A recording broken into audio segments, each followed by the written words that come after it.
Hello guys, কেমন আছো সবাই? আশা করি ভালো আছো। তোমাদের ভালোবাসায় আমিও ভালো আছি। লাঞ্চ টাইমে চলে এলাম, আমার লাঞ্চ টাইমে। তোমাদের সবার জানি লাঞ্চ টাইম চলে গেছে, সবাই লাঞ্চ করেও নিয়েছো। আজকে সানডে, ছুটির দিন, সবাই ভালো মন্দ লাঞ্চ করে নিয়েছো। তো আমিও কিছু ভালোই মন্দই মিলিয়ে রান্না করেছি আর চলে এসেছি অনেক লেটে। আমি আমার টাইমে লাঞ্চ নিয়ে, তো চটপট বেশি দেরি না করে তোমাদের সঙ্গে লাঞ্চটা শেয়ার করে দিই। তো এখানে রয়েছে দেখো গরম গরম ভাত, আর এখানে রয়েছে পেঁয়াজ দিয়ে মুসুরির ডাল করেছি, আর এখানে রয়েছে আলু সিদ্ধ মাখা, পেঁয়াজ ভেজে, শুকনো লঙ্কা ভেজে, কালো জিরে দিয়ে আলু সিদ্ধ মাখা।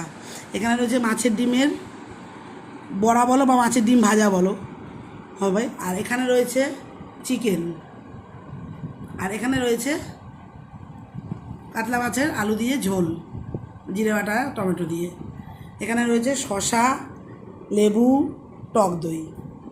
এটা হলো আজকে দুপুরের লাঞ্চ। তো চটপট আরেকবার প্লাসটা দেখিয়ে দিই। গরম গরম ভাত, পেঁয়াজ দিয়ে ডাল, আলু সিদ্ধ মাখা, পেঁয়াজ শুকনো লঙ্কা দিয়ে, মাছের ডিমের বড়া, আর এখানে রয়েছে চিকেন কষা, আর এখানে রয়েছে কাতলা মাছের আলু দিয়ে আলু ঝোল, আর শসা, লেবু, টক দই। এই হলো আজকে আমার লাঞ্চ। তো চলো আমি লাঞ্চটা সেরে নিই, তোমরা ভিডিওটা দেখতে থাকো, ভালো লাগে লাইক কমেন্টস করো।